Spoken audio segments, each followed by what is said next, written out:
ada salah seorang pegawai yang sakit hati dengan atasannya sehingga ia pun menghapus semua sistem keamanan di salah satu boneka. Dan boneka yang sudah dikacaukan ini tetap di-packing kemudian dipasarkan. Sungguh malang bagi orang yang mendapatkan boneka ini. Karena boneka canggih bernama Buddy itu sudah sangat viral, maka semua anak di belahan dunia meminta orang tuanya untuk membelikan mereka boneka Buddy. Namun ibu Andy tidak bisa memberikannya saat Andy sangat berharap bisa memilikinya. Ibunya hanyalah seorang pegawai minimarket dan tentu saja gajinya tidak cukup untuk membelikan boneka Buddy. Andy yang tidak punya teman di dunia nyata tentu saja sangat senang jika bisa memiliki boneka pintar untuk menemaninya. Tapi sepertinya rezeki memang sudah diatur oleh Tuhan karena ada salah seorang yang mengembalikan boneka Buddy yang sudah dibelinya karena dianggap rusak. Namun ibu Andy yang merasa bonekanya baik-baik saja meminta kepada atasannya agar boneka retur itu bisa diberikan kepadanya saja daripada dibuang. Anak ini sangat senang sekali saat mendapat boneka canggih yang bisa hidup layaknya manusia. Boneka AI ini pun langsung memindai Andy untuk mengenali pemiliknya. Begitu pula Andy yang juga harus memberikan pengetahuan kepada boneka ini sehingga Buddy bisa melakukan apapun yang diinginkannya untuk membantu kehidupan Andy. Buddy pun juga terus memperhatikan dan meniru semua gerak-gerik Andy. Boneka Buddy memang diciptakan agar bisa membantu dan melindungi manusia yang memilikinya. Andy yang tidak memiliki teman di dunia luar tentu saja sangat senang dengan kehadiran Buddy. Namun saat kucing Andy tidak sengaja melukai tangannya, Buddy malah merespon negatif dan menganggap kucing peliharaan Andy adalah ancaman bagi pemiliknya sehingga Buddy pun malah menyerang kucing peliharaan Andy. Untunglah Andy melihat penyerangan yang dilakukan oleh Buddy dan ia langsung cepat-cepat menyelamatkan kucingnya. Anak ini melatih boneka canggih miliknya untuk menakut-nakuti pacar baru ibunya. Andy tidak suka karena kini ibunya sudah punya pacar baru yang selalu datang ke rumahnya dan Andy pun menceritakannya kepada Buddy. Dua orang teman Andy pun datang ke rumahnya dan merasa kagum dengan boneka milik Andy karena boneka Buddy seharusnya tidak bisa diajarkan hal-hal nakal ataupun jahat. Sedangkan boneka Buddy milik Andy malah bisa disuruh melakukan apa saja. Andy pun tidak memperdulikan hal itu asalkan ia bisa membuat pacar baru ibunya merasa tidak nyaman ada di rumah ini. Melihat Buddy semakin lama semakin pintar dan mau menuruti mereka, Buddy malah diperintahkan untuk mencuri beberapa makanan dari orang lain.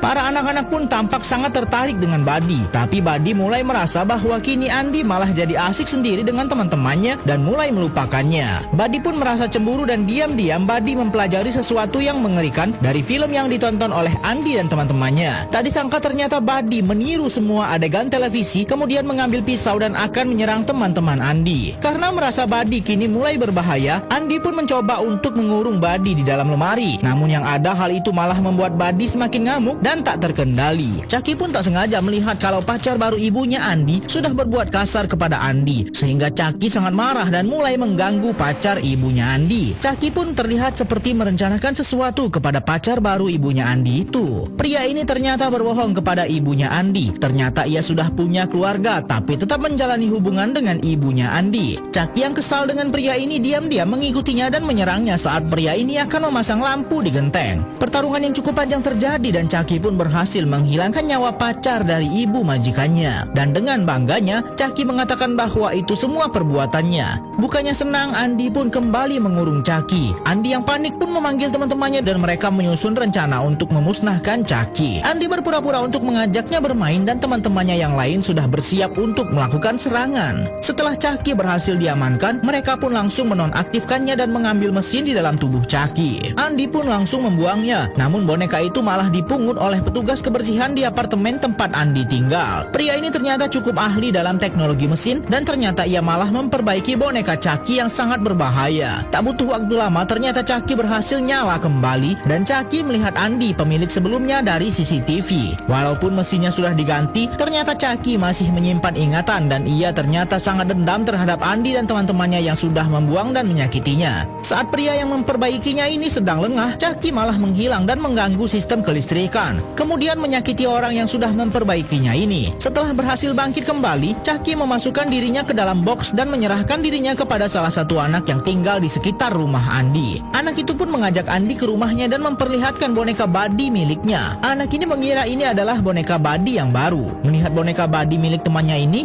Andi merasa gelisah karena khawatir kalau itu adalah Chucky. Pihak kepolisian pun juga sudah mulai serius menangani kasus yang disebabkan oleh serangan dari boneka Buddy alias Chucky. Tapi Andi mencoba untuk menenangkan dirinya dan meyakini dirinya bahwa tidak mungkin itu Chucky karena Chucky sudah hancur. Tapi saat Andi sedang berada di minimarket, boneka Buddy milik temannya mengatakan bahwa dirinya adalah Chucky dan televisi di minimarket ini menayangkan video Andi yang sedang menangis. Tentu saja itu adalah ulah dari kecanggihan Chucky. Teman Andi ini pun marah karena Andi terlihat ingin merusak bonekanya. Andi sudah berusaha menjelaskan bahwa boneka ini mengerikan dan itu adalah Chucky. Saat mereka dilerai, Andi tidak sengaja menemukan HP pemilik baru Chucky itu dan dengan HP itu Andi bisa melacak keberadaan Chucky. Boneka mengerikan ini sedang membuat celaka seorang wanita yang mengendarai mobil. Andi yang sebelumnya menjadi pemilik boneka tadi akhirnya mengaku kepada ibunya bahwa boneka Chucky sudah banyak menghilangkan nyawa orang. Namun ibunya malah tidak percaya dan berbalik memarahi Andi. Chucky yang dendam karena sudah dibuang oleh Andi kini mulai menerornya. Televisi di rumahnya tiba-tiba menyala dan suara-suara ancaman muncul di sekitar Andi. Hal ini membuat Andi semakin kesal dan menghancurkan semua benda di rumahnya. Ibu Andi yang melihat semua ini malah mengira Andi sakit jiwa dan stres berat. Keesokan harinya ada lagi berita bahwa salah satu penghuni apartemen ini meninggal. Teman-teman Andi pun yakin kalau ini semua adalah ulah Chucky. Mereka pun memeriksa keberadaan Chucky menggunakan HP pemilik barunya dan ternyata benar bahwa Chucky lagi-lagi menyerang orang tak bersalah. Dan kini Chucky sedang mengincar Andi. Namun saat teman-temannya akan menyelamatkan Andi, Andi malah ditangkap polisi karena polisi mengira Andi terlibat dalam kasus mengerikan belakangan ini. Andi berusaha menjelaskan bahwa Chucky pelakunya, namun tidak ada yang percaya. Suasana di minimarket ini seketika menjadi mencekam dan HP semua orang berdering. Drone dengan baling-baling tajam berterbangan dan akan menyakiti semua orang di dalam sini. Disinilah baru semua orang sadar bahwa yang menebar teror di kota mereka selama ini adalah sebuah boneka. Bahkan Chucky pun bisa mengendalikan boneka-boneka lain yang ada di sekitarnya. Dan sekarang yang menjadi target utama Chucky adalah Andi. Semua boneka mengerikan ini mengarah ke Andi dan untunglah teman-teman Andi cepat datang menolong. Tapi mereka belum aman karena ternyata ibunya Andi sudah tertangkap oleh Chucky. Andi pun membiarkan teman-temannya pergi terlebih dahulu dan ia akan tetap di dalam untuk menyelamatkan ibunya. Saat Andi sudah berhasil menemukan ibunya, Chucky malah mengendalikan alat bantu dengar di telinga Andi dan membuat Andi lengah. Chucky pun langsung mengambil kesempatan itu untuk menyerang Andi. Andi menyanyikan lagu persahabatannya bersama Chucky dulu dan untunglah Andi berhasil membuat perhatian Chucky teralihkan. Kemudian Andi pun cepat-cepat menghancurkan Chucky. Andi pun benar-benar membuat Chucky benar-benar hancur dan kini ibunya pun berhasil diselamatkan.